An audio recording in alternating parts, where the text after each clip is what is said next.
ഒരിക്കൽ ഒരു ഗ്രാമത്തിൽ ഋതു എന്നു പേരുള്ള ഒരു പെൺകുട്ടി ഉണ്ടായിരുന്നു. അവളുടെ അച്ഛൻ കൃഷിപ്പണിയായിരുന്നു ചെയ്തിരുന്നത്.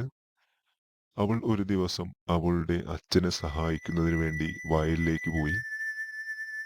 വയലിൽ അച്ഛനെ സഹായിക്കുന്നതിനിടയ്ക്ക് ഒരു ചെറിയ പെട്ടി അവളുടെ ശ്രദ്ധയിൽപ്പെട്ടു. അവൾ അത് എടുത്തു തിരിച്ചും മറിച്ചും നോക്കി. എന്നിട്ട് ആ പെട്ടി പതുക്കെ തുറക്കാൻ ശ്രമിച്ചു. അവൾ ആ പെട്ടി തുറന്നതും അവളുടെ കണ്ണിലേക്ക് പ്രകാശം ശക്തിയായി അടിച്ചു.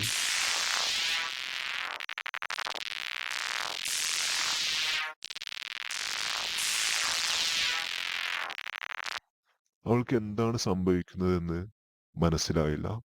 അവൾക്ക് എന്തോ സംഭവിച്ചതുപോലെ അവൾക്ക് തോന്നി. അവൾ പെട്ടി വീണ്ടും നോക്കി. പെട്ടിക്കകത്ത് എന്തോ എഴുതിയ ഒരു പേപ്പർ കണ്ടു. അവൾ അത് എടുത്തു വായിച്ചു നോക്കി. അതിൽ എഴുതിയിരിക്കുന്നത് ഇങ്ങനെയാണ്: അടുത്തുള്ള ഒരു ഗ്രാമത്തിൽ ഒരു കൊട്ടാരമുണ്ട്. ആ കൊട്ടാരത്തിനുള്ളിൽ ഒരു നിധിയുണ്ട്. ആ നിധി എങ്ങനെ സ്വന്തമാക്കാം എന്നുള്ളതായിരുന്നു ആ തുണ്ട് പേപ്പറിൽ എഴുതിയിരുന്നത്. പക്ഷേ ഒരു കുഴപ്പമുണ്ട്. ഈ പെട്ടി കയ്യിൽ കിട്ടിയ ആൾ മാത്രമേ നിധി എടുക്കാൻ പോകാവൂ. അല്ലെങ്കിൽ നിധി സ്വന്തമാക്കാൻ കഴിയില്ല. അതുപോലെ ഈ രഹസ്യം ആരോടെങ്കിലും പങ്കുവച്ചാൽ നിധി കൈക്കലാക്കാൻ കഴിയില്ല. ഇനി എന്തു ചെയ്യും? അവൾ ആലോചിച്ചു.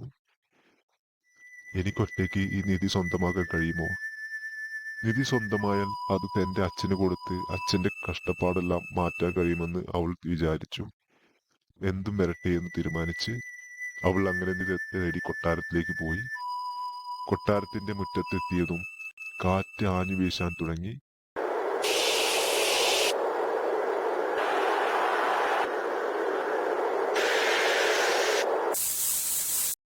അവൾക്കൊരു ചെറിയ പേടി തോന്നി. അവൾ വീണ്ടും ധൈര്യം കൈവിടാതെ നടന്നു. പെട്ടെന്ന് അവൾക്ക് നേരെ ഒരു തീഗോളം പാഞ്ഞു.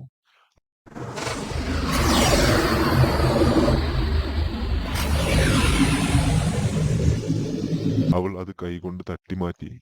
പെട്ടെന്നാണ് അവൾക്ക് ആ കാര്യം മനസ്സിലായത്. തനിക്ക് എന്തോ ശക്തി കിട്ടിയിട്ടുണ്ട്. കാരണം തീഗോളം തട്ടിമാറ്റിയപ്പോൾ അവൾക്ക് ഒരു വേദനയും ഉണ്ടായില്ല. അവൾ കൊട്ടാരത്തിന്റെ വാതിൽ തുറന്ന് ഉള്ളിലേക്ക് നടന്നു.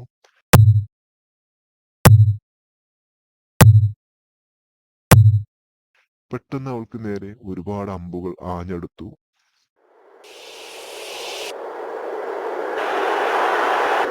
അതെല്ലാം നിഷ്പ്രയാസം അവൾ തട്ടിമാറ്റി.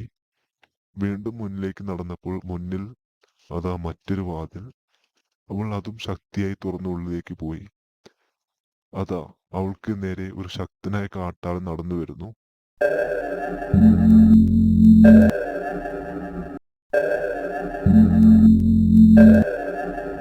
കാട്ടാളൻ അവളെ തടയാൻ നോക്കി. അവൾ ശക്തമായി കാട്ടാളന് നേരെ പോരാടി.